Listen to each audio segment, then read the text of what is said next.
The scent of ginger tea makes my stomach turn, which is ironic since I'm drinking it specifically to stop the nausea. Across from me in my gallery, Ivy sits with her hand resting on the prominent swell of her belly, 20 weeks pregnant and glowing, like she's discovered the secret to eternal happiness. She's talking about nursery themes, but I can barely focus on her words. All I can think about is the secret I've been carrying for 3 weeks now, one that sits heavy in my chest and even heavier in my womb. I'm pregnant. 14 weeks pregnant to be exact. And the father is the last man on earth who should be anyone's father. Pietro Valentini, my brother's best friend. The man I've spent years convincing myself I hate. Iris, you're doing it again. Ivy waves a hand in front of my face. That blank stare thing. Are you okay? Just tired. The lie comes easily now, after weeks of practice.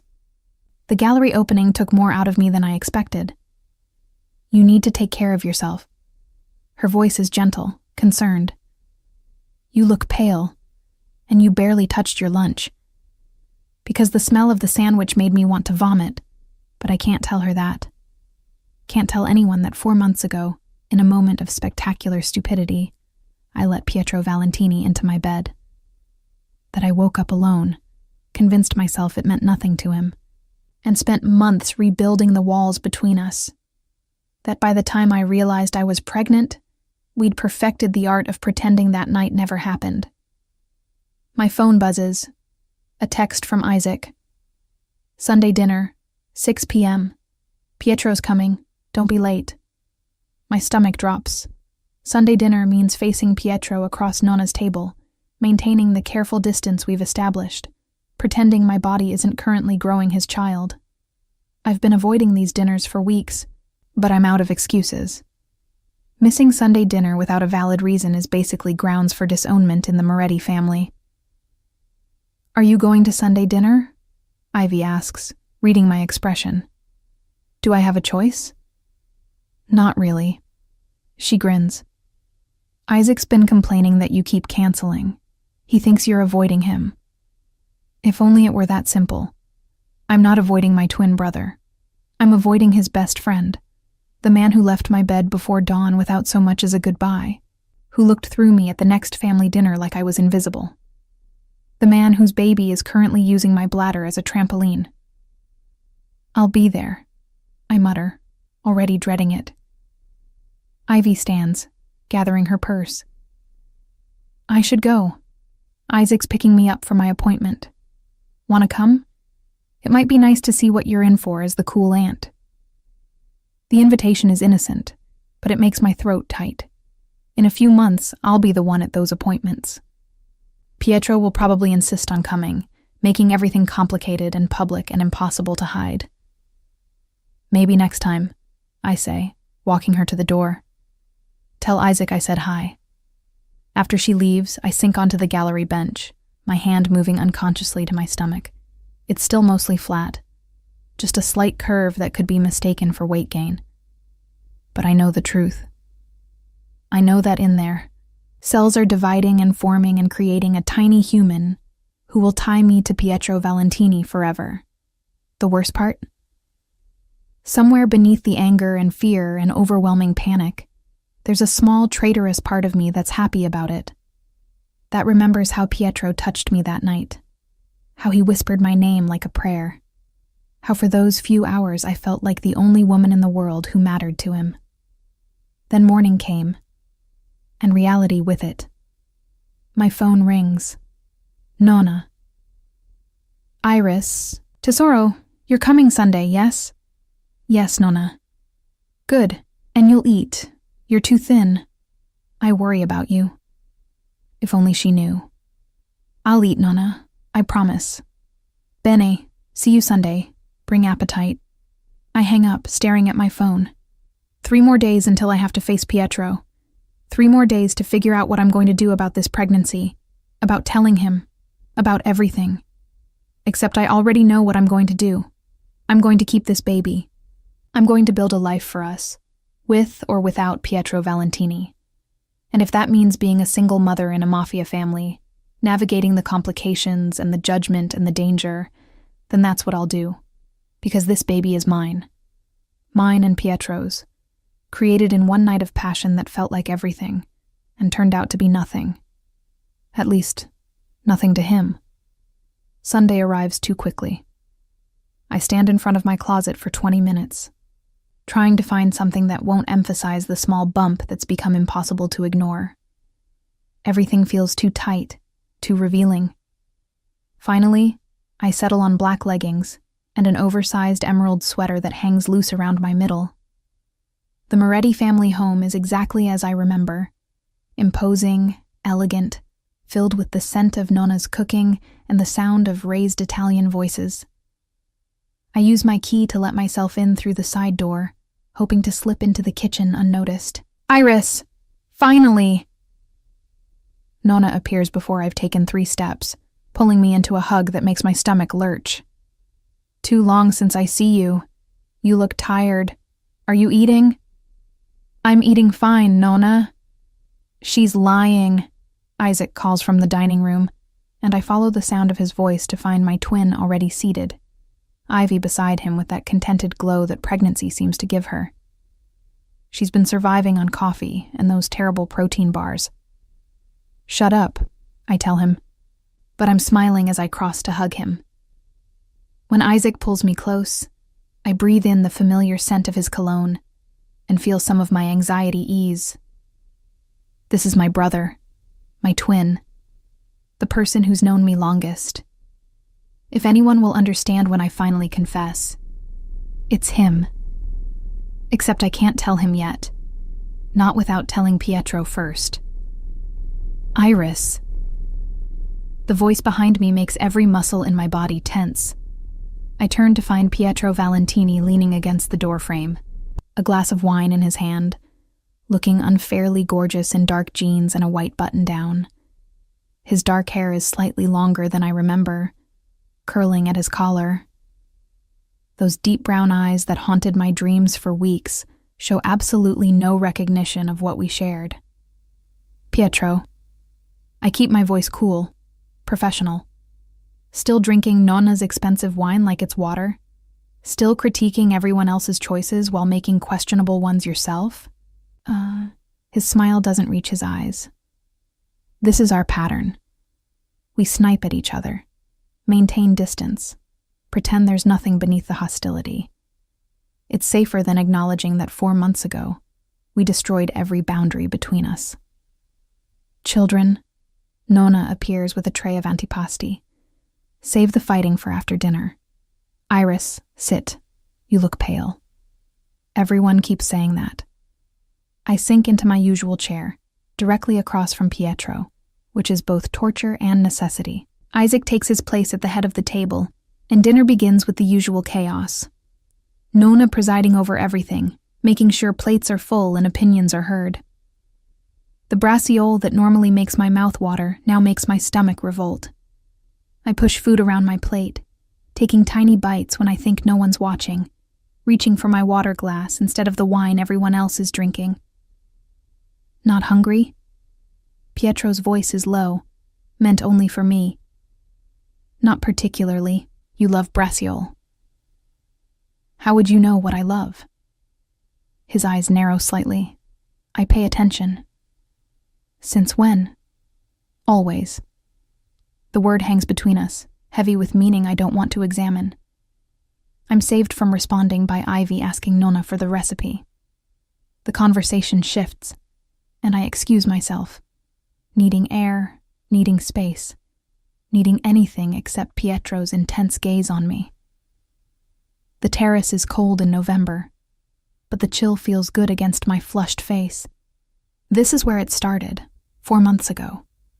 This same terrace, a different night, too much champagne and Pietro's unexpected gentleness as we talked about everything except what we should have been talking about. Running away? His voice behind me makes me jump.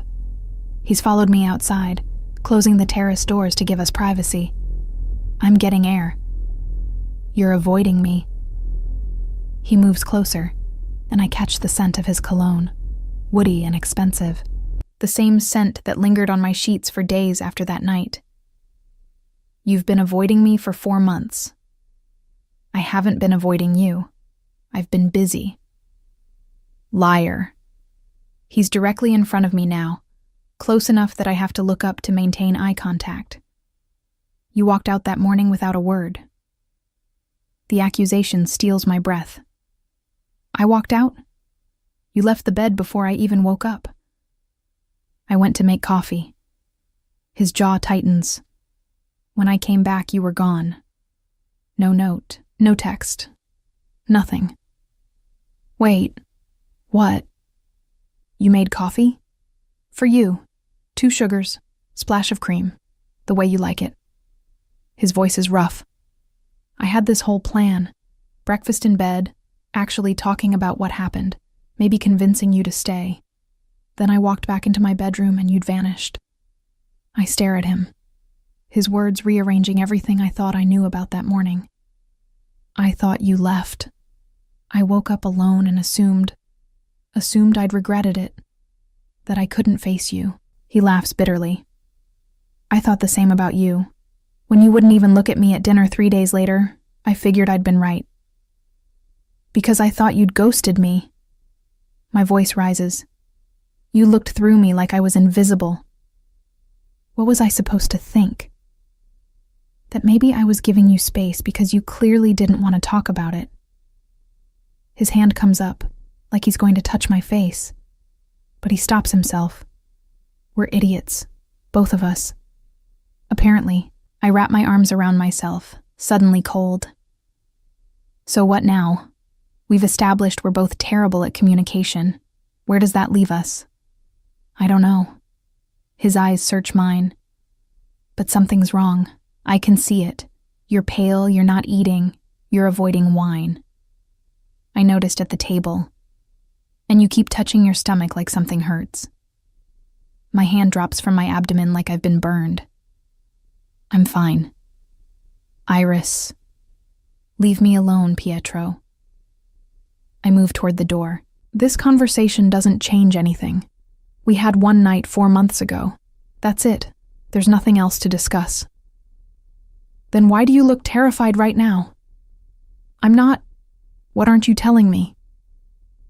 The door opens before I can answer. Nonna stands there, her expression knowing in that terrifying way Italian grandmothers have. Iris Marie Moretti, come here, child. I need to go, Nonna. Gallery inventory. Now. There's no arguing with that tone. I follow her into the kitchen, away from Pietro's intense gaze. She closes the door and fixes me with eyes that have seen 70 years of Moretti family drama. How far along are you? The question hits like a physical blow. What? I've had 5 children and 12 grandchildren. You think I don't recognize the signs? She crosses her arms. You're pregnant. There's no point denying it. Not to Nonna, who sees everything. 14 weeks. And the father? I can't answer. Can't force the words past my lips. But Nonna reads my silence, my expression, the way my eyes dart toward the terrace where Pietro still waits. Pietro. It's not a question. You and Pietro. It was one night, 4 months ago. He doesn't know. The words tumble out. I only found out 3 weeks ago, and I didn't know how to tell him, and Isaac is going to kill him when he finds out. And I'm terrified, Nonna. I'm so terrified. She pulls me into her arms, and I let myself break just a little, tears spilling onto her shoulder. You tell him tonight, she says firmly. No more secrets. Secrets like this don't keep, Tesoro. They have a way of exploding at the worst possible moment. What if he doesn't want it? Want me? Then he's a fool. She pulls back, framing my face with her hands. But that boy has wanted you for a very long time. He's just been too stubborn to admit it, like someone else I know. Before I can process that, the kitchen door opens. Pietro walks in, stopping short when he sees us. Nonna, can I borrow Iris for a moment? She's all yours. Nonna pats my shoulder, then addresses Pietro in rapid Italian. I catch enough to understand she's threatening him with creative violence if he hurts me. He nods solemnly, waiting until she leaves before turning to me. We need to talk. Really talk. No more games. No more pretending. There's nothing to talk about. Iris. He moves closer. I've spent 4 months trying to figure out what I did wrong. Why you left. Why you won't even look at me. Just tell me the truth. The truth. He wants the truth. I take a breath, summoning courage I don't feel. I'm pregnant. The silence that follows is absolute. Pietro stares at me like I've spoken a language he doesn't understand. His face cycles through shock, disbelief, confusion, and something that might be hope. You're pregnant, he repeats slowly. Yes, with my baby. Unless you believe in immaculate conception, yes, with your baby. He's silent for so long I start to panic. Then he moves, closing the distance between us in 2 strides, his hands framing my face. How long have you known? 3 weeks. 3 weeks. His voice is strained. You've known for 3 weeks and you're just telling me now. What was I supposed to do? Text you? Call you? Walk up to you at dinner and announce it in front of everyone? My voice breaks. You made it very clear that night meant nothing to you. It meant everything. The words are fierce, desperate. It meant everything, Iris. I've wanted you since college, since the first time Isaac brought you to Sunday dinner and you laughed at something my father said and I couldn't breathe. I've spent years pretending I didn't want you, convincing myself you were off limits, watching you date other men and hating every single one of them. I stare at him, unable to process what he's saying. That night, he continues, when you finally let me touch you, let me have you, it was everything I dreamed about for years. Then you left, and I thought I'd imagined it, that maybe you regretted it. I thought you regretted it. Never. His thumb traces my cheekbone, not for 1 second. And now you're telling me you're carrying my baby. Our baby, I correct softly. Our baby. He tests the words, a smile breaking across his face. We're having a baby. I'm having a baby. You don't have to. Don't. His voice goes hard. Don't even think about finishing that sentence. This baby is mine. You're mine. And I'm going to prove it to you every single day for the rest of our lives. Pietro, marry me. I blink. What? Marry me. Not someday, not eventually, soon. His hands are still on my face, his eyes intense. I love you, Iris Moretti. I'm completely, desperately in love with you. Let me do this right. Let me give our baby my name, give you my name. Let me prove I'm worthy of you. You're insane. I'm in love.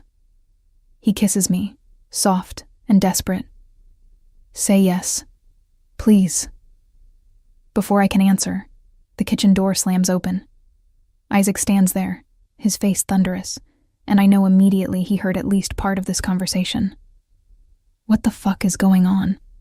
His voice is deadly quiet. Did I just hear you say my sister is pregnant? Pietro's hand finds mine, holding firm. Isaac, don't.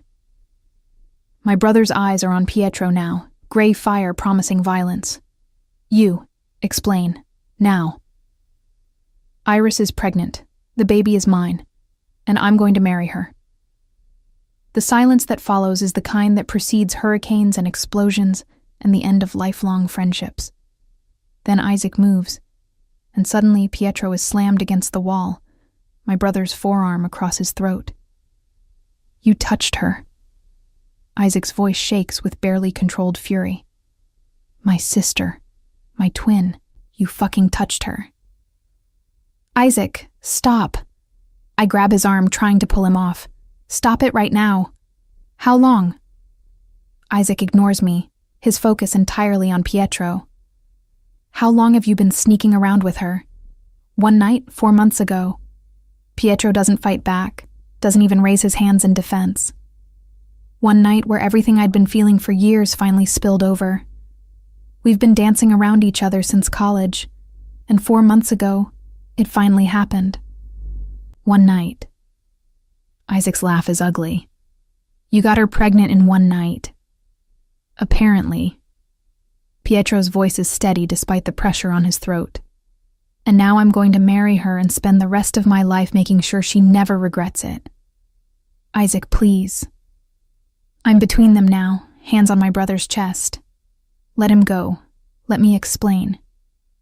Explain what? That my best friend, the man I trust with my life, betrayed me?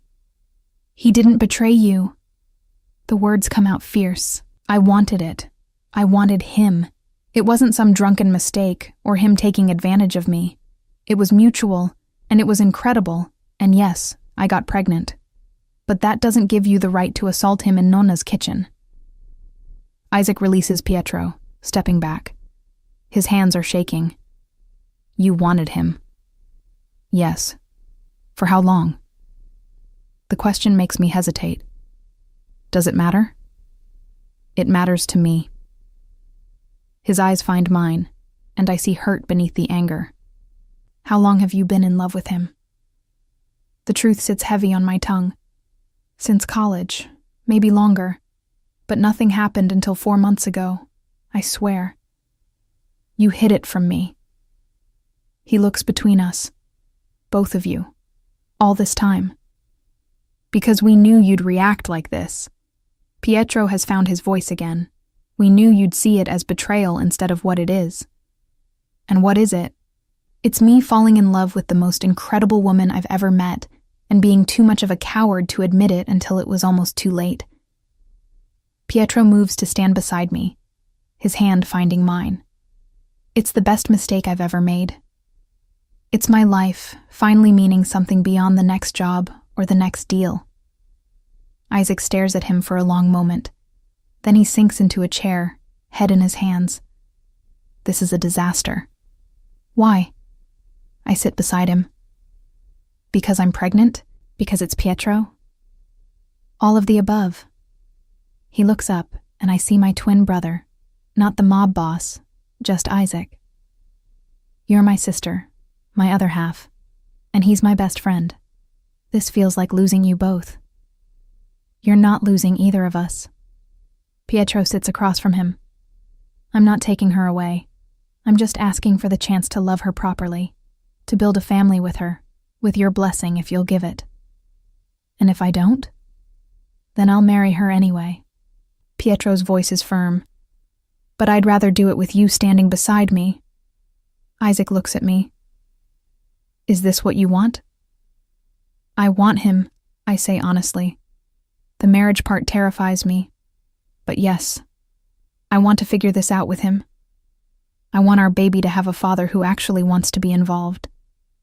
I do. Pietro squeezes my hand. I want all of it. The midnight feedings, the dirty diapers, the chaos. I want to be there for everything. Isaac is quiet for a long moment. Then he stands, moving around the table to where Pietro sits. For a moment, I think he's going to hit him again. Instead, he pulls Pietro into a rough embrace. You're my brother, Isaac says, his voice thick. You have been since we were 8 years old. But if you hurt her, if you're anything less than perfect for her and that baby, I will destroy you. Slowly. Painfully. Understood? Completely. Pietro returns the embrace. Thank you. Don't thank me yet. Isaac releases him, turning to me. And you? Why didn't you tell me? About any of this? Because I was terrified. I stand, facing my twin. Terrified you'd react exactly like you did. Terrified I'd have to choose between you and him. terrified of losing my brother and my best friend in one conversation. You could never lose me. He pulls me into his arms. No matter what happens, no matter who you're with, you're my sister. That doesn't change. Even if I'm with Pietro? Especially if you're with Pietro. He pulls back, hands on my shoulders. Because despite being an idiot about you for years, he's a good man. And if he loves you the way he claims, you'll be safe, protected. What about the marriage? I ask. You can't actually think we should rush into that. Actually. Isaac's expression turns calculating. You might need to. The old guard will see an unmarried pregnancy as weakness. It opens doors for rivals to make moves. So we get married for appearances? I shake my head. That's insane. That's reality. Pietro stands. And honestly, I want to marry you, Iris. Not just for appearances. Because I love you. Because I want to wake up next to you every morning. Because I want to be there for every doctor's appointment. And every craving and every moment of this pregnancy. You don't have to. I want to. He crosses to me, his hands gentle on my waist. Marry me. Let me prove I'm worthy of you and our baby. I look at Isaac, who nods slightly, then back at Pietro, who's watching me with his heart in his eyes. Ask me again in a month, I say finally. If you haven't run screaming by then, maybe I'll consider it. Deal. He pulls me into his arms. Though fair warning, I don't run. So you're stuck with me. We'll see about that. But as he holds me close, and Isaac watches with something like approval, I let myself hope that maybe this could work. That maybe Pietro Valentini really does love me. That maybe our baby will have the family I've always dreamed of giving them. I don't sleep. How can I, when my entire world has shifted on its axis? Pietro Valentini, the man I've spent years convincing myself I hate, is in love with me, wants to marry me, wants our baby. Our baby. The words still feel surreal, even after last night's revelations. I lie in my bed, one hand on my stomach, where our 14-week-old daughter, I'm convinced it's a girl, is growing, and try to process everything. My phone buzzes at 6 a.m. Pietro, of course. Did you sleep?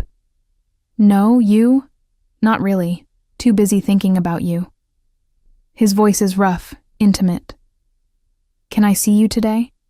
Take you to breakfast? Pietro. Please. I know this is overwhelming, but I need to see you. Need to know you're real and this isn't some dream I'm going to wake up from. The vulnerability in his voice undoes me. Okay, but somewhere quiet. I can't handle Nona's interrogation this early. I know just the place. He picks me up at 8, driving us to a small cafe in Brooklyn that I've never been to. It's cozy and warm, filled with the scent of fresh pastries and espresso. We settle into a corner booth, and Pietro orders for both of us. Ginger tea and dry toast for me, coffee and a croissant for himself. You remembered, I say, surprised. I told you. I pay attention. His hand finds mine across the table. How are you feeling this morning? Nauseous, terrified, confused. I take a sip of tea. How are you feeling? Like the luckiest man alive. His thumb traces circles on my palm. And also, terrified, but mostly lucky. We sit in comfortable silence for a moment, just looking at each other. In the morning light, I can see the dark circles under his eyes, the tension in his jaw. He's as affected by this as I am. Tell me about when you found out, he says suddenly. About the pregnancy. What were you thinking? I consider lying, maintaining some dignity. But we've had enough lies between us. I was terrified, I admit. I took 3 tests, hoping each one would be negative. When they all came back positive, I cried for an hour. Then I got angry. At you for leaving that morning. At myself for being naive enough to think it meant something. at the universe for the terrible timing. And now? Now I'm still terrified. But also, I place my free hand on my stomach, also hopeful, because despite everything, this baby already feels like a miracle, like something worth fighting for. It is. His voice is fierce. She is. You both are. She? You said she last night, our daughter. His smile is soft. I like it, the idea of having a little girl who looks like you, who has your fire and your strength. She'll have your stubbornness. God help us both then. He laughs, and the sound is so genuine, so full of joy, that I can't help but smile too. Our food arrives, and we eat in comfortable silence. Pietro keeps glancing at me, like he's afraid I'll disappear if he looks away too long. We need to tell people, I say finally. My parents, your father, the whole family. This Sunday? At dinner? He looks nervous. We can do it together. Present a united front. United front. I test the words. That implies we're actually united. That this is more than just... It's more. He cuts me off gently. It's so much more, Iris. At least for me. I meant what I said last night. I love you. I've loved you for years. How am I supposed to believe that? The question comes out sharper than intended. You've had a different woman every month for as long as I've known you. You're notorious, Pietro. The Valentini playboy who breaks hearts and collects phone numbers like trophies. I know what I was. His jaw tightens, and I'm not proud of it. Those women were distractions, ways to convince myself I didn't want what I really wanted. You. That's a convenient excuse. It's the truth. He leans forward, his eyes intense. You want to know why I was with all those women? Because none of them were you. Because I was trying to fill a void that only you could fill. Because I'd convinced myself you were off limits, that Isaac would kill me if I even thought about you that way. So I tried to want someone else. Anyone else. And now? Now I'm done pretending, done lying to myself and to you. His hand tightens on mine. I'm all in, Iris, completely. You and our baby. That's all I want, all I need. I want to believe him. God, I want to believe him so badly it physically hurts. But years of watching him with other women, years of convincing myself he was everything wrong with men like him, those years don't disappear overnight. I need time, I say finally, to process this, to figure out if I can trust you. I'll give you all the time you need. He brings my hand to his lips. But I'm not going anywhere, Iris. I'm going to prove it to you, every single day, that I'm serious about this, about us. The week that follows is surreal. Pietro texts me constantly, good morning messages, checking on how I'm feeling, random thoughts throughout the day. He shows up at my gallery with lunch from my favorite deli, sits with me while I eat, then leaves without pushing for more. He's persistent without being overwhelming, present without being suffocating, and slowly, carefully, my walls start to crack. On Thursday, I go to Ivy's 21-week ultrasound with her. Isaac and Pietro both show up, and watching Pietro's face as he sees Ivy's baby on the screen, the wonder, the emotion, something in my chest loosens. That's going to be us soon, he whispers to me, his hand finding mine. Yeah, I whisper back. It is. After the appointment, the four of us grab lunch. It's strange and wonderful, sitting there like two couples, discussing baby names and nursery colors. Isaac keeps shooting Pietro warning looks, but there's acceptance there too. He's decided to trust his best friend with his sister. Now I just have to decide if I can do the same. Friday morning, I have my first ultrasound. Pietro picks me up at 7:30, bringing ginger tea and pastries. You didn't have to do this, I tell him, but I'm touched anyway. I wanted to. He opens my car door. This is our first appointment together. I'm not missing it for anything. The doctor's office is quiet this early. We check in, and I fill out paperwork while Pietro hovers, reading over my shoulder, making sure I don't forget anything. You're going to be one of those dads, I observe. What kind? The over-involved, slightly annoying kind who drives everyone crazy by being too prepared. Absolutely. He doesn't even pretend to be offended. I'm going to be the most annoying, over-prepared dad in history. Better get used to it now. Dr. Reyes is a woman in her 50s with kind eyes and an efficient manner. She runs through the basics: diet, exercise, warning signs, while Pietro takes notes on his phone like he's studying for the most important test of his life. Then comes the ultrasound. Ready? Dr. Reyes asks, and I nod, my heart pounding. The gel is cold. The wand presses against my stomach. Then the screen flickers to life, and there it is, our baby. No longer just an abstract concept, but a real, visible, moving human being. 15 weeks, Dr. Reyes confirms. Strong heartbeat, good size. Everything looks perfect. The sound of our baby's heartbeat fills the room. Rapid, determined, impossibly real. I can't look away from the screen, from the tiny form that's somehow both Pietro and me. When I finally glance at him, there are tears on his face. That's our baby, he whispers, his voice breaking. Iris, that's our baby. That's our baby, I echo, my own tears falling. He takes my hand, brings it to his lips, and in that moment, I know. Whatever happens between us, whatever complications arise, we're in this together. This baby has already bound us in ways that go deeper than attraction or fear or old hurts. This baby is ours. After the appointment, Pietro drives us to his penthouse. I haven't been here since that night 4 months ago, and walking through the door brings everything rushing back. The desperate kisses, the way he'd touched me like I was precious, the hours we'd spent tangled together. I can take you home if you're not comfortable, he says, reading my expression. No, it's okay. I step inside, looking around properly this time. It's masculine but not cold, expensive furniture, carefully chosen art, floor-to-ceiling windows with a view of the city. I want to show you something.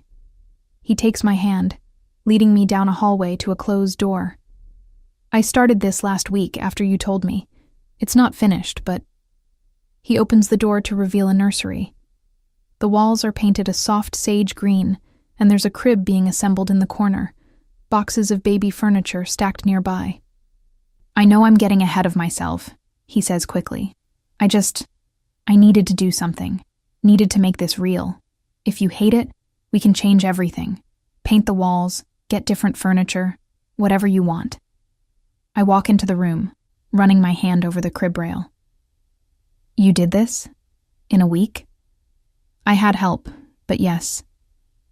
He moves to stand beside me. I want you here, Iris, both of you. I want to wake up with you, go to sleep with you, be there for every moment of this pregnancy. I know you're not ready to commit to marriage yet, but at least consider moving in. Let me take care of you. Pietro. I know it's fast. I know you need time to trust me. But we're having a baby in 5.5 months. At some point, we need to figure out how we're going to do this. His hand covers mine on the crib rail. Let me prove I'm serious. That this isn't just about the baby. It's about you. About us. I look at him. Really look at him. At the man who spent a week texting me constantly, who brought me ginger tea and took notes at my doctor's appointment, who started building a nursery before I'd even agreed to anything. 1 month trial, I hear myself saying. I'll move in for 1 month. If at the end of that month I'm not convinced this can work, I'm getting my own place. Agreed? Agreed. His smile is brilliant. Though, fair warning, I'm very persuasive. You're not going to want to leave. We'll see about that. 2 weeks later, we make the announcement at Sunday dinner. The entire family is there. Parents, aunts, uncles, cousins. And when Pietro stands up, tapping his wine glass, every conversation stops. "Iris and I have an announcement," he says, pulling me to my feet beside him. "We're together, and we're having a baby." The silence lasts exactly 3 seconds. Then Nonna is crying and hugging us both. My mother is torn between joy and shock. My father is shaking Pietro's hand with thinly veiled threat in his eyes, and various relatives are offering congratulations mixed with surprise. "About time," my cousin Marco calls. "We all saw this coming years ago." "You did not," I protest. "Please. The tension between you two could have powered the city." He grins. "Congratulations. Pietro, good luck. You're going to need it." The rest of the evening is a blur of well wishes and questions, and Nonna insisting we set a wedding date immediately. Pietro handles it all with grace, his hand never leaving mine. Later, back at his penthouse, our penthouse now, strange as that still feels, we collapse onto the couch. "That went better than expected," I observe. "Your father only threatened to kill me twice. I'm counting that as a win." He pulls me against his side. "How are you feeling?" "Overwhelmed, happy, terrified." I look up at him. "This is real, isn't it? We're really doing this. We're really doing this." He kisses the top of my head. "And it's going to be incredible. Chaotic and messy and probably insane, but incredible." "You sound very confident." "I am confident. About you, about us, about our daughter." His hand splays over my stomach, which is finally showing a noticeable bump. "I love you, Iris Moretti, and I'm going to spend the rest of my life proving it." "You already are," I admit softly. "You're already proving it." And for the first time since this whole thing started, I let myself believe it might actually be true. Living with Pietro is nothing like I expected. I thought it would be suffocating, overwhelming, a constant reminder of how much control I'd given up. Instead, it's comfortable. Easy, even. He gives me space when I need it, pulls me close when I don't. He works from home when he can, makes sure I eat even when nausea makes everything unappealing, and has somehow memorized my entire schedule of doctor's appointments, gallery obligations, and random pregnancy cravings. "You're hovering," I tell him one morning, 3 weeks into our arrangement. He's watching me eat breakfast like I might disappear if he looks away. "I'm not hovering. I'm appreciating." "You're hovering." "Fine. I'm hovering." He doesn't even look guilty. Sue me for wanting to make sure you're taking care of yourself. "I'm pregnant, not fragile." "You're carrying my baby. That makes you precious." His hand covers mine. "Get used to the hovering, because it's only going to get worse." He's right. As my pregnancy progresses, 18 weeks now with a belly that's impossible to hide, Pietro becomes increasingly protective. Security follows me everywhere. He insists on driving me to the gallery himself, and God forbid I mention feeling tired or uncomfortable, because then he's immediately calling Dr. Reyes to make sure everything is okay. "You're going to drive me insane," I tell him after he calls the doctor for the 3rd time in a week. That's the plan. He's unrepentant. Insane with love and excellent prenatal care. Despite the hovering, or maybe because of it, I find myself falling deeper. Pietro is everything I never knew I needed. Attentive without being controlling, protective without being possessive, present in a way that makes me understand this is what partnership actually looks like. Ivy notices the change immediately. We're having lunch, surrounded by both our security details, which is the new normal, when she calls me out on it. "You're happy," she observes. So you were terrified a month ago. What changed?" "I don't know." I push food around my plate. "He's been incredible. Patient and kind, and so genuinely excited about this baby that I can't help but believe him. You're in love with him. Maybe. The admission comes easier than expected. Probably. Is that crazy? No. Ivy smiles. It's perfect. You two have been dancing around each other for years. Now you're finally being honest about it. What if he changes his mind? What if the baby is born, and he realizes this isn't what he wants? Then Isaac will kill him and hide the body. She says it so matter-of-factly that I laugh. But that's not going to happen. Pietro Valentini has been obsessed with you since college. Now he finally gets to keep you. At 19 weeks, we have another ultrasound. This one is special. The anatomy scan where we can find out the baby's sex if we want. Do you want to know? Dr. Reyes asks, moving the wand over my now prominent bump. I look at Pietro, who nods eagerly. Yes, definitely yes. Then I have news for you. Reyes smiles. You're having a girl. The world seems to stop. A girl. A daughter.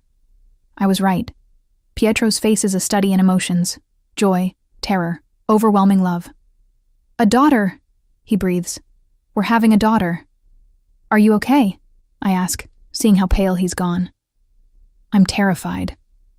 His hand finds mine, gripping tightly. A daughter means protecting her, keeping her safe in our world. How do I do that? The same way Isaac protects Ivy, the same way your father would have protected your mother. I squeeze his fingers. With everything you have. That's what scares me. His eyes meet mine. Because I would die for her, for you. And I've never been afraid to die before. Then don't die. I say it firmly. Live. For her. For me. For the life we're building.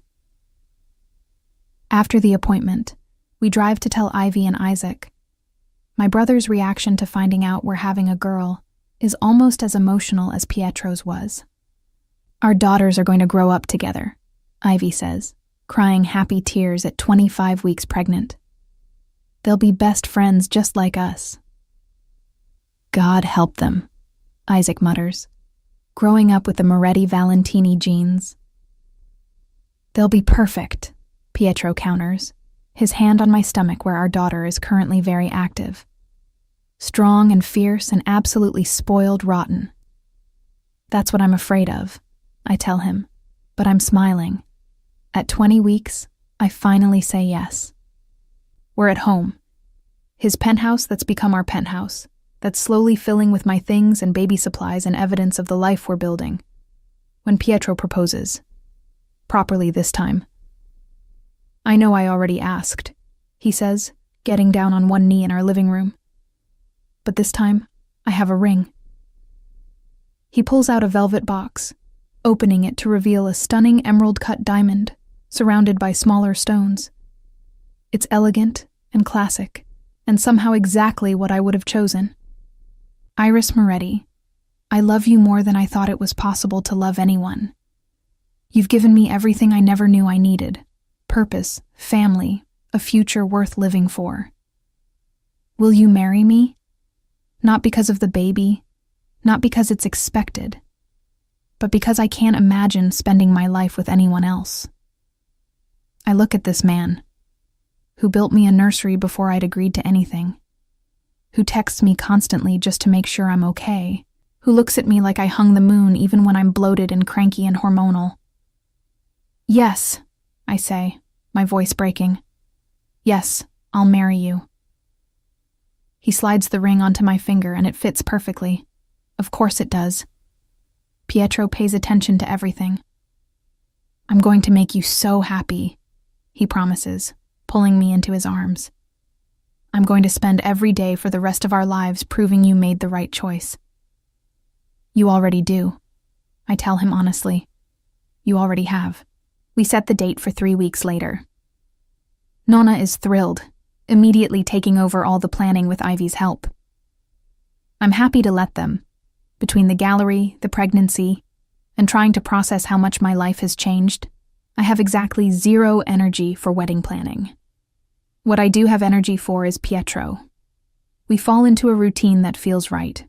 Mornings together over breakfast, days apart while we work, evenings curled up on the couch discussing baby names and watching terrible reality TV.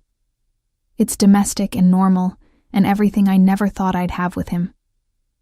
I could get used to this, I tell him one night, my head on his chest while his hand traces patterns on my 21-week bump. Good. His voice is warm. Because this is forever, Iris. You, me, our daughter. This is my whole world now. That's a lot of pressure. That's just the truth. He kisses the top of my head. I love you. More every day. I love you too, I admit. Even though you're overprotective and slightly crazy. Slightly? He laughs. You're being generous. Don't push it. 2 days later, everything changes. We're leaving the gallery, me, Pietro, and 2 security guards, when shots ring out. Pietro immediately covers my body with his, pushing me behind a car while the guards return fire. Are you hurt? His hands run over me frantically. The baby? I'm fine. We're fine. But I'm shaking, adrenaline flooding my system. More gunfire, shouting, then sudden silence.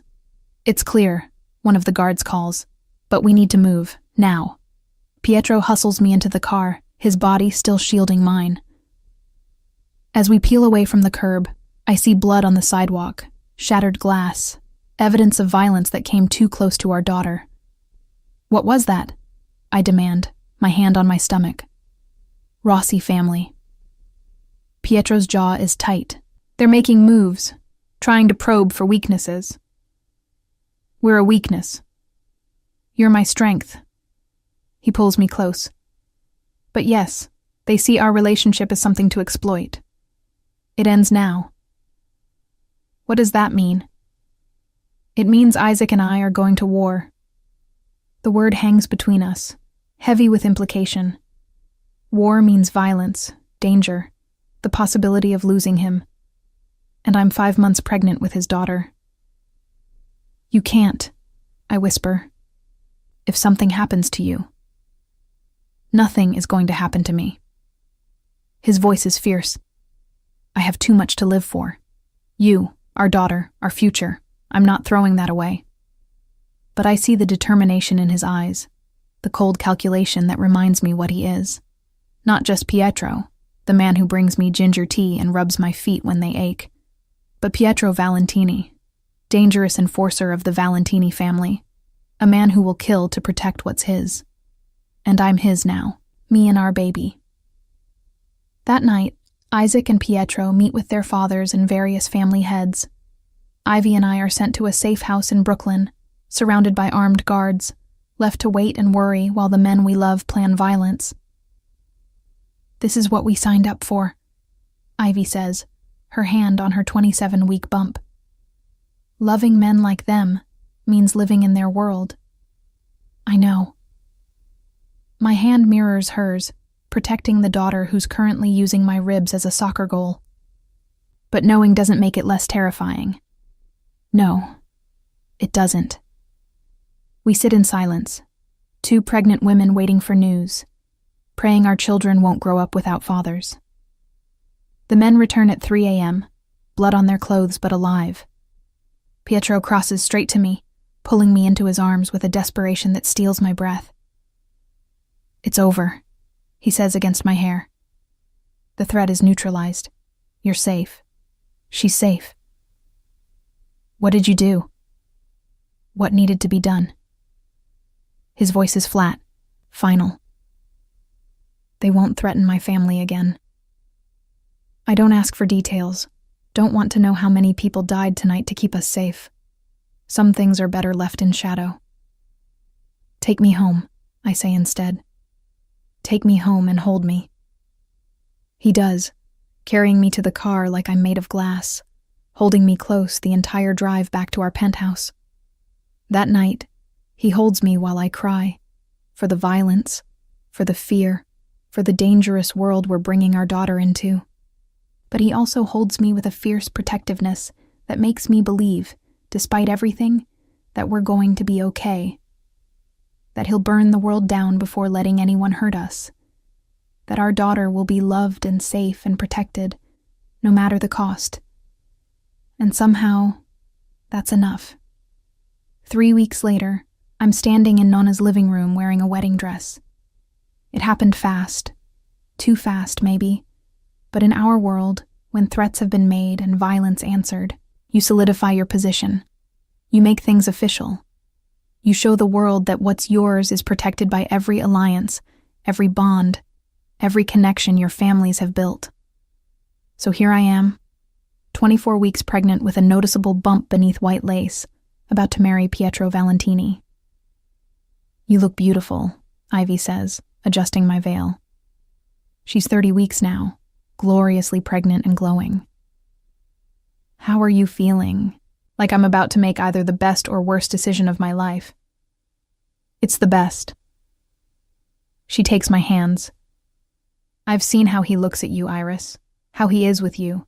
That man loves you more than anything." "I know. And I do know. Over the past 2 months, Pietro has proven it every single day." "I'm just scared." "Of what?" "Everything. The violence, the danger, bringing our daughter into this world." I place a hand on my bump. "What if something happens to him? What if she grows up without a father?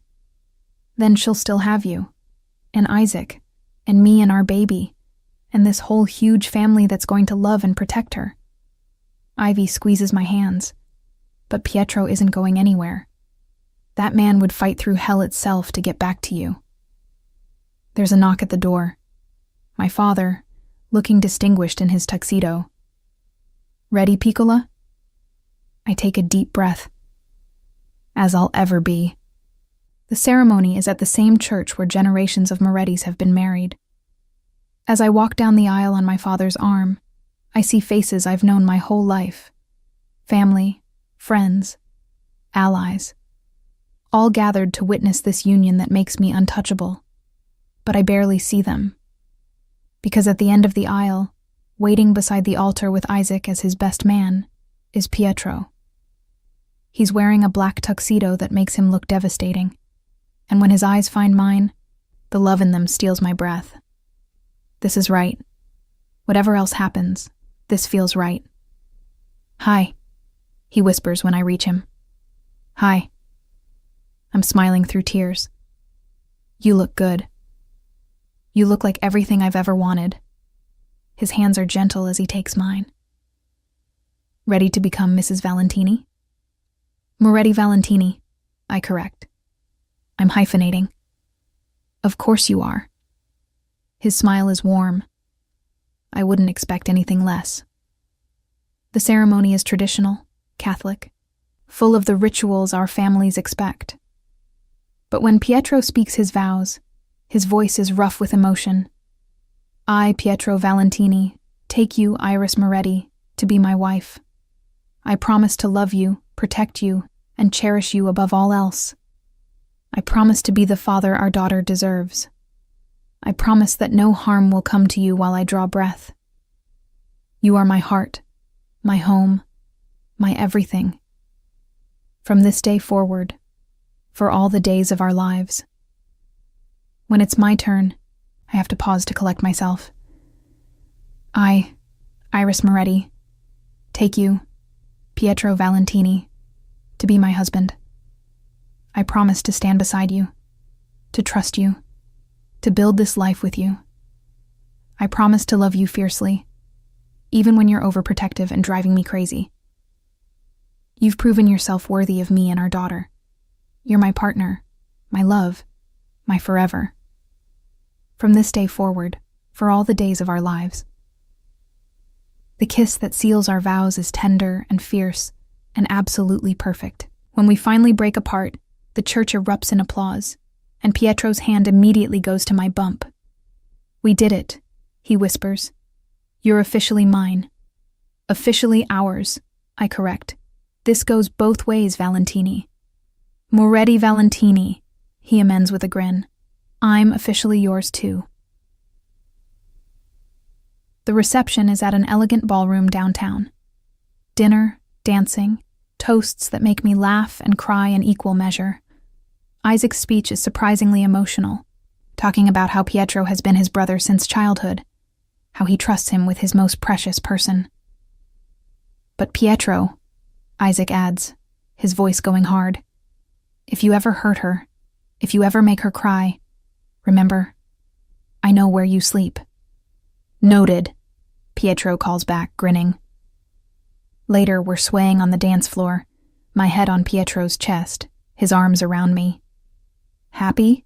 He asks, deliriously. I look up at him, though I reserve the right to change my answer when our daughter is born, and we're both sleep-deprived and covered in spit-up. Even then. His hand splays over my bump, especially then, because we'll be doing it together. Together, I echo, and feel our daughter kick against his palm. She's excited, he observes. She's probably wondering what all the fuss is about. I laugh. Give her a few months, she'll figure it out. I can't wait to meet her. His voice is soft. To see what she looks like, hold her, hear her cry, all of it. Even the 3 a.m. diaper changes, especially those. He's serious. Every moment with you two, that's everything I want. We dance until late, surrounded by family and friends, celebrated and protected by our community. And as Pietro holds me close, our daughter moving between us, I finally let myself believe what I've been afraid to hope. This is real. This love, this partnership, this family we're building. It's real and solid and worth every moment of fear and uncertainty that brought us here. Pietro Valentini is mine, and I'm his. And our daughter is going to be so incredibly loved. The honeymoon is delayed. I'm too pregnant to travel far, and neither of us wants to be away from the security of home. Instead, we spend a week at a private estate upstate, just us and minimal security, enjoying the quiet before our daughter arrives. I could get used to this, Pietro says one morning, his hand tracing patterns on my naked stomach. We're in bed, the morning sun streaming through windows that overlook acres of protected land. No work, no family drama, just us. Just us. He presses a kiss to my bump. Though in about 3 months, it'll be just us plus one very demanding little person. Are you ready for that? Not even a little. His honesty makes me smile. But I'll figure it out. We'll figure it out together. Together, I agree, pulling him up for a kiss. That week is perfect. Slow mornings, lazy afternoons, quiet evenings. We talk about everything and nothing. We make love carefully, mindful of my growing belly. We plan for a future that finally feels within reach. And when we return home, back to the reality of our lives, we're united in a way we weren't before. Not just bound by our daughter, but by choice, by love, by the commitment we made to each other. Whatever comes next. And in our world, danger always comes eventually. We'll face it together. As husband and wife, as partners, as family. Married life with Pietro is an adjustment. Not because it's difficult, but because it's so easy it scares me. We fall into routines. Morning coffee together, him leaving for work with multiple kisses to both me and my bump. Evening dinners where we talk about our days. At 26 weeks pregnant, I'm officially in the 3rd trimester, and my body is making sure I know it. Everything aches. I'm constantly tired, and I have to pee approximately every 15 minutes. I'm hideous, I complain one morning, staring at my reflection. My ankles are swollen, my face is puffy, and I can barely see my feet anymore. You're beautiful. Pietro comes up behind me, his hands settling on my bump. You're growing our daughter. That's the most beautiful thing in the world. You have to say that. You're contractually obligated now. I'd say it anyway. He turns me around, his expression serious. Iris, you've never been more beautiful to me than you are right now. Pregnant with our baby, glowing, fierce, perfect. I'm not glowing. I'm sweating. There's a difference. He laughs, kissing me until I forget what I was complaining about. The gallery is thriving, which is good because it gives me something to focus on besides my growing anxiety about becoming a mother. Ivy and I meet for lunch regularly, comparing symptoms and sharing fears about impending parenthood. What if I'm terrible at it? I ask her one afternoon. She's 32 weeks now, gloriously huge, and ready to be done with pregnancy. You won't be. How do you know? Because you're already worried about being good at it. Bad mothers don't worry. She takes a bite of her sandwich. Besides, we have each other. And both our husbands are going to be those annoying, over-involved dads who read every parenting book and baby-proof everything. She's not wrong. Pietro has already read 4 books on infant care and has been testing car seats for optimal safety features for weeks. At least they care, I say. At least they care, she agrees. At 28 weeks, we have a scare. I'm at the gallery when the cramping starts. At first, I ignore it. Braxton Hicks contractions are normal, Dr. Reyes had said. But then they get stronger, more regular, and suddenly, I'm scared. I call Pietro, trying to stay calm. Something's wrong. He's there in 10 minutes, breaking every traffic law. We rush to the hospital where Dr. Reyes examines me with practiced efficiency. Preterm labor symptoms, she says finally. But we've caught it early. Bed rest for 2 weeks, then we'll reevaluate.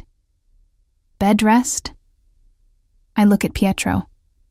I can't do bed rest. I have the gallery. Can wait?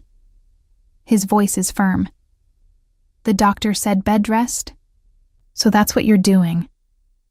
Pietro, non-negotiable, Iris. His hand finds mine. You and our daughter are my priority. Everything else can wait. Dr. Reyes nods approvingly. Listen to your husband. 2 weeks of rest, then we'll see how you're doing. 2 weeks of bed rest nearly drives me insane. Pietro works from home, making sure I follow doctor's orders. He brings me meals, keeps me company, rubs my feet when they ache. I'm going crazy, I complain on day 5. Only 5 more days. He's unsympathetic. Then Dr. Reyes will check you again. What if I can't do this? What if I'm on bed rest for the rest of the pregnancy? Then we'll handle it. His hand covers my bump. Whatever it takes to keep you both safe. Ivy visits regularly, bringing gossip and snacks and much-needed entertainment. She's 34 weeks now, technically full term for twins would be, though she's only having 1 baby. How are you doing this? I ask her. You're bigger than me and still working and doing everything. Every pregnancy is different. She settles onto the couch beside me. You just got unlucky, but 2 weeks isn't forever. You can do this. She's right. The 2 weeks crawl by, but they pass. At my follow-up appointment, Dr. Reyes gives me the all-clear to resume normal activities, with restrictions. No heavy lifting, no stress. Take it easy, she instructs. But you can go back to light work. Light work. I look at Pietro. She said light work. I heard her. His smile is wry. And I'll be monitoring to make sure you follow that instruction. Of course you will. At 30 weeks, Ivy goes into labor. It happens suddenly. She and Isaac are at Sunday dinner when her water breaks. Chaos erupts, Isaac turning pale and panicked, while Ivy remains surprisingly calm. It's okay, she tells him. This is normal. Just get me to the hospital. Pietro and I follow in our own car, both of us too anxious to stay home. At the hospital, we pace in the waiting room while Isaac stays with Ivy. This is going to be us soon, Pietro observes, his hand never leaving my 30-week bump. I know. The thought is terrifying and exciting in equal measure. Are you ready? Not even a little. His honesty makes me smile. But I'll figure it out. We both will. 8 hours later, Isaac emerges, looking exhausted and happier than I've ever seen him. It's a girl, he announces. 7 pounds, 2 ounces. Mother and baby are both perfect. A girl, I hug my brother tightly, crying happy tears. Can we see them? Give them a few minutes. He's grinning. But yes, come meet your niece. 10 minutes later, we're in Ivy's room. She looks exhausted but radiant, holding a tiny bundle wrapped in pink. Isaac stands beside her, his hand on her shoulder, both of them gazing at their daughter with absolute wonder. Meet Sophia Rose Moretti, Ivy says softly, and my heart melts. She's perfect. Tiny and pink with a shock of dark hair in Isaac's nose. When Ivy offers to let me hold her, I take her carefully, amazed at how light she is. Hi, Sophia, I whisper. I'm your Aunt Iris, and in about 10 weeks you're going to have a cousin to play with. Pietro looks over my shoulder, his arm around my waist, and I feel him trembling slightly. She's so small, he breathes. Ours will be too. I look up at him. This is what we're getting into. I can't wait. His voice is thick with emotion. I can't wait to meet our daughter. Holding Sophia, seeing the love and wonder on Ivy and Isaac's faces, something settles in my chest. This is real. This is happening. In 10 weeks, Pietro and I will be parents. And suddenly, I'm not scared anymore. I'm ready. The next 10 weeks are a blur. Pietro becomes even more protective, if that's possible. My gallery is now run almost entirely by my assistant while I work from home. Nonna stops by regularly with food and advice. My mother helps set up the nursery. At 36 weeks, I'm officially full-term and ready to be done with pregnancy. Everything hurts. I can't sleep. And I'm about to lose my mind from being cooped up. Take me out, I beg Pietro one evening. Dinner, a movie, anything. I need to feel human again. The doctor said to take it easy. The doctor said I could resume normal activities. Dinner is normal. I use my most persuasive voice. Please, one last date before we become parents and never sleep again? He relents, because he always does when I really want something. We go to a quiet Italian restaurant, one of Pietro's family's places where we can have privacy. It's wonderful to be out, to feel like myself again instead of just an incubator. I needed this, I tell him over dessert. Thank you. Anything for you? His hand finds mine across the table. Though, for the record, you're glowing tonight. Pregnancy suits you. I'm enormous. You're beautiful. He brings my hand to his lips. And in a few weeks, we're going to meet our daughter. Are you ready? As ready as I'll ever be. I pause. Are you? Not even a little. His smile is crooked. But we'll figure it out together. Together, I echo, and our daughter kicks hard against my ribs, as if agreeing. 2 days later, at 36 weeks and 3 days, my water breaks. I'm at home, folding tiny onesies in the nursery, when I feel it. The sudden gush, the realization of what it means. Pietro, I call, trying to stay calm. It's time. He appears instantly, going pale. Time? Like, time? My water just broke. We need to go to the hospital. What follows is controlled chaos. Pietro grabbing the hospital bag we've had packed for weeks, calling Dr. Reyes, helping me to the car while trying to remember all the breathing techniques we learned in birthing class. At the hospital, everything happens fast. Contractions start almost immediately, strong and regular. Dr. Reyes confirms I'm already 4 centimeters dilated and progressing quickly. First babies usually take longer, she says, but your daughter seems eager to meet you. That's because she takes after her mother, Pietro says, holding my hand through a contraction. Impatient and determined. Shut up, I gasp, but I'm smiling through the pain. 8 hours later, after more pain than I thought possible, and more screaming than I care to admit, our daughter enters the world. She's perfect. 6 pounds, 4 ounces, with dark hair, and Pietro's eyes and lungs that can apparently wake the dead. She's so loud, Pietro says, tears streaming down his face as he holds her for the first time. Takes after her father, I observe, exhausted but happy. Takes after both of us, he corrects, bringing her over so I can see her properly. Iris, she's perfect. You're perfect. This is everything. I look at our daughter, this tiny human we created, who has Pietro's coloring and my nose and an expression that suggests she's already judging the world around her, and feel overwhelming love crash over me. What should we name her? Pietro asks softly. We've been debating names for months, unable to agree. But looking at her now, I know. Lucia, I say. It means light. And she's our light, isn't she? Lucia Valentini. Pietro tests it, then adds, Lucia Rose Valentini, after your grandmother. Lucia Rose Moretti Valentini, I correct, because I'm hyphenating everything, including our daughter's name. Perfect. He kisses my forehead, then our daughter's. Welcome to the world, Lucia. Your mom and I have been waiting for you. The first weeks with Lucia are exactly as chaotic as everyone warned. She doesn't sleep. She cries constantly. And I'm pretty sure Pietro and I are both running on about 3 hours of sleep combined. But I've never been happier.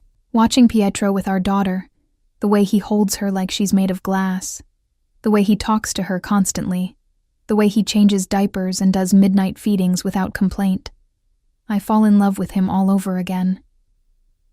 You're a natural, I tell him one night, watching him rock Lucia back to sleep. I'm terrified, he admits, every second. But she's worth it.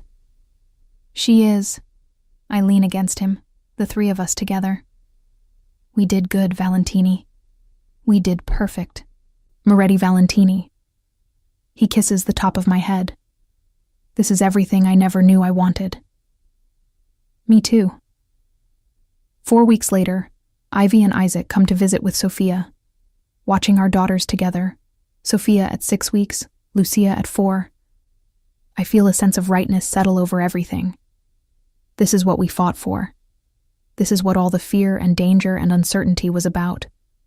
These two tiny humans who will grow up together, best friends like their mothers, protected by family and love and the fierce determination of the people who love them.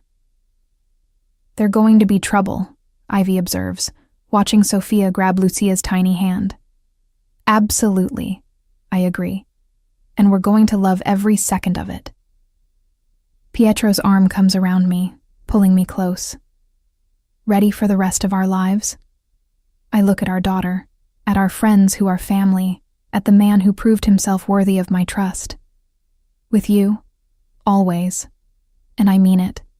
6 months later, Lucia Rose Moretti Valentini is 6 months old and has her father wrapped around her tiny finger. Actually, she has everyone wrapped around her tiny finger.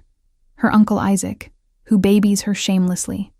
Her aunt Ivy, who spoils her constantly. Nonna, who has already started teaching her Italian.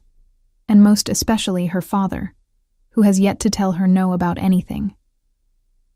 She's going to be insufferable, I tell Pietro one morning, watching him make airplane noises while feeding her pureed carrots. She's going to be perfect, he corrects, not taking his eyes off Lucia, who's giggling at his antics. Just like her mother. Her mother can be insufferable too. That's part of your charm. He grins at me over our daughter's head. Admit it.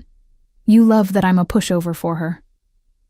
I love that you're an involved father. I take a sip of coffee, watching them together. Though I'd love it more if you'd enforce actual boundaries occasionally. What boundaries? She's 6 months old. Exactly. Start now, before she's a terror at 2. She'll never be a terror. Will you, Piccolina? He drops a kiss on Lucia's dark curls, and she gurgles happily, orange carrots smeared across her face. The gallery is thriving. With Sophia and Lucia providing constant entertainment, Ivy and I have mastered the art of working from home while managing baby schedules. We video chat constantly, our daughters playing on blankets while we discuss exhibitions and acquisitions. "This is insane," she says during one call, watching Sophia try to roll over while Lucia waves her fists in the air. "A year ago, we were just planning your birthday party. Now we're both married with babies." Life comes at you fast, I agree, especially when you sleep with your brother's best friend. Hey, no judgment here. I literally fell for your brother while you were doing the exact same thing with Pietro. We're a cliché. We're happy. That too. She smiles. How's married life treating you? Better than expected. I glance toward the kitchen where Pietro is cleaning up the explosive breakfast mess that is Lucia's new favorite activity. He's actually good at this. The dad thing, the husband thing, all of it. You sound surprised. I am surprised. Pietro Valentini, notorious playboy, is now changing diapers at 3 a.m. and singing lullabies and building elaborate plans for Lucia's future that include both self-defense classes and ballet. Ivy laughs. Isaac's the same. He's already planning Sophia's college education and she can't even sit up yet. They're ridiculous. They're in love. She gives me a knowing look. With us and with these babies. We're lucky, Iris. She's right. Despite everything, the danger, the violence, the complications that come with our world, we're incredibly lucky. That evening, after Lucia is asleep in her crib and Pietro and I are collapsed on the couch, I bring up something I've been thinking about. We should go somewhere, the 4 of us. Ivy, Isaac, both babies, a vacation. You want to travel with a 6-month-old? He looks skeptical. That sounds like a nightmare. It sounds like family. I curl into his side. Besides, Nonna keeps offering her place in Tuscany. She says we should go before Lucia gets too mobile. Tuscany. He considers it. That could actually work. Isaac and I need to check on some operations there anyway. This is supposed to be a vacation, not a business trip. In our world, every trip is a little bit business. His arm tightens around me. But yes, mostly vacation. Sun, wine, for you now that you're done breastfeeding, good food, time with family. So that's a yes? That's a yes. He kisses my temple. I'll talk to Isaac tomorrow. 3 weeks later, we're in Tuscany. Nonna's place turns out to be a sprawling villa with views of rolling hills, a massive kitchen, and enough bedrooms for our whole extended family. Ivy and Isaac arrive the day after us, and suddenly the villa is full of baby laughter, cooking smells, and the comfortable chaos of family. This is perfect, Ivy says one afternoon, watching our daughters play on a blanket in the garden while Pietro and Isaac handle some business call inside. Exactly what we needed. Better than I imagined. I lean back in my chair, soaking up the Tuscan sun. Though I think Pietro and Isaac have spent more time on the phone than relaxing. That's what they do. Run empires, make decisions, handle problems. She takes a sip of wine. We're both back to drinking after months of pregnancy and breastfeeding restrictions. But they always come back to us. That's what matters. She's right. No matter how busy Pietro gets, no matter what crisis needs his attention, he always makes time for Lucia and me. Makes us the priority. That night, we have dinner as a family. All of us, including Pietro's father and various Valentini relatives who happen to be in the area. The table is loud and chaotic, full of Italian and laughter, and babies being passed from person to person. This is what I always wanted, Pietro whispers to me, Lucia drowsing on his shoulder. Family. Real family. People I love all together, safe and happy. You have it now. I lean against him. We have it. We do. He kisses me softly. Thank you. For what? For saying yes that night in Nonna's kitchen. For trusting me. For giving me Lucia. For everything. His free hand finds mine. You've made me happier than I ever thought possible. Good. I smile against his lips. Because you're stuck with me now. Forever. Sounds perfect. 2 days before we're scheduled to leave Tuscany, I wake up nauseous. At first, I assume it's something I ate. Italian food is rich, and I've been indulging. But then the nausea continues, and certain smells make me queasy, and suddenly I'm having a very familiar feeling. No, I say aloud to the bathroom mirror. Absolutely not. But my period is late. Has been for 2 weeks, actually, which I'd attributed to stress and travel, and still recovering from having Lucia. Except Lucia is 6 months old now, and I'm pretty sure this nausea isn't food poisoning. Pietro, I call, walking back into the bedroom where he's still sleeping. We need to talk. He's awake immediately, sitting up with concern. What's wrong? Is Lucia okay? Lucia's fine, but I think... I pause, still processing. I think I might be pregnant again. The silence that follows is absolute. Then Pietro's face breaks into the biggest smile I've ever seen. Really? Maybe, probably. I sit on the bed. I need to take a test, but all the signs are there. Another baby. He pulls me into his arms, careful and gentle. Iris, that's incredible. It's terrifying. Lucia is 6 months old. I'm not ready for another one yet. We'll figure it out. His confidence should be annoying, but somehow isn't. We figured it out with Lucia. We'll figure it out with this one too. You're not freaking out? I'm freaking out internally, but also incredibly happy. He pulls back to look at me. If you're pregnant, that's a blessing. Another baby means more love, more family, more of everything that makes life worth living. You're insane. I'm yours. He grins. Same thing. The pregnancy test, purchased from a small pharmacia in the nearby village, confirms what I already knew. I'm pregnant. Again. It's positive, I tell Pietro, Ivy, and Isaac that evening after the babies are in bed. About 6 weeks, if I'm calculating right. Congratulations. Ivy hugs me tightly. Though wow, you two didn't waste any time. We literally have a 6-month-old, I point out. This was not planned. The best things never are, Pietro says, his hand already moving protectively to my still flat stomach. We're having another baby. Isaac just shakes his head. You realize this means Sophia, Lucia, and this new baby are all going to grow up together, right?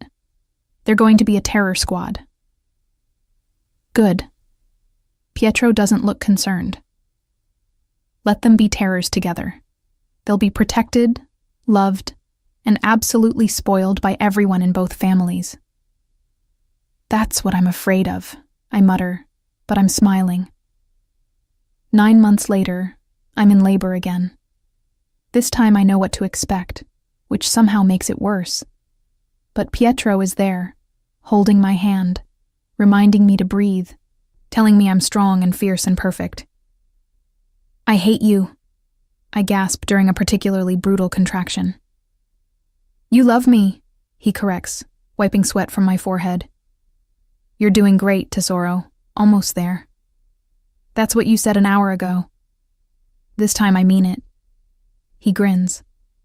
Dr. Reyes says you're fully dilated. Time to meet our son. Son. We'd found out at 20 weeks this time. Another baby, but a boy. Pietro had cried. Isaac had made jokes about teaching him to fight, and Lucia had patted my belly with complete disinterest. 3 hours later, Marco Pietro Moretti Valentini enters the world, screaming his displeasure at leaving the womb. He's loud, Pietro observes, cradling our son with practiced ease now. Takes after his sister. Takes after his whole family, I correct, exhausted but happy. We're all loud. When they bring Lucia in to meet her baby brother, she's 15 months now, walking and talking and into absolutely everything. She stares at him with suspicion. "Baby," she says finally, poking his tiny hand. "That's your brother, Marco," Pietro tells her. "You're going to protect him, right?" "No." She crosses her arms, already showing the stubborn Moretti Valentini temperament.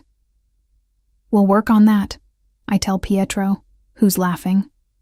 2 years later, our house is chaos. Lucia is 3.5, Marco is 2, and somehow I'm pregnant again. Because apparently Pietro and I are incapable of using birth control properly. "This is the last one," I tell him firmly at my first ultrasound. 3 children is enough. "Whatever you say, love." He doesn't sound convinced. "I'm serious, Pietro. After this baby, you're getting a vasectomy. If that's what you want." His hand squeezes mine as we watch our 3rd baby on the ultrasound screen. Though I have to say, I love our family, however big it gets. 3 is big enough. But I'm smiling as I say it, watching our newest addition wave tiny arms on the screen. When Elena Sofia is born 6 months later, yes, another girl, our family feels complete. 3 children under 4 years old, 2 parents who are completely overwhelmed and completely happy, an extended family who spoil all the kids absolutely rotten. "This is insane," I tell Ivy one afternoon, watching our 5 combined children. Sophia is now 4, Lucia 3, Marco 2, Elena 6 months, and Ivy and Isaac's son Giovanni just turned 1, play together in my living room. "This is perfect," she corrects. "Chaotic and exhausting and perfect." She's right. Despite the noise and the mess and the constant demands of 3 young children, I've never been happier. Pietro is an incredible father, patient, playful, present for every moment. And watching our children grow up together, surrounded by love and family and security, makes every sleepless night worth it. 5 years after Lucia's birth, I wake up on our anniversary to find Pietro already awake, watching me with that soft expression I've come to associate with major life moments. "Good morning, Mrs. Moretti Valentini." "Good morning, husband." I snuggle closer. 5 years. Can you believe it? Some days it feels like yesterday. Other days it feels like you've always been mine. His hand traces lazy patterns on my back. Best 5 years of my life. Even with 3 kids under 8. Especially with 3 kids under 8. He's serious. Lucia, Marco, and Elena.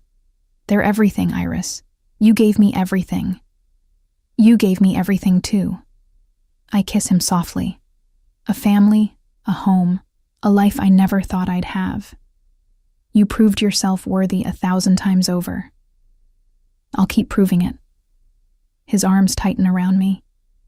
Every day for the rest of our lives. From down the hall, we hear stirring. Lucia's voice bossing Marco about something. Elena's distinctive giggle. Our morning of peace is over, about to be invaded by 3 small humans who rule our lives completely. "Ready for another day of chaos?" I ask. "With you? Always." We get up to face the day. Breakfast to make, fights to referee, a family to love. It's messy and loud and absolutely nothing like I imagined my life would be. It's better. So much better than I ever dreamed. Pietro Valentini, former playboy, my brother's best friend, the man I thought I hated, has become my everything. My husband, my partner, the father of my children, the love of my life. And I wouldn't change a single moment of our chaotic, beautiful, perfectly imperfect story.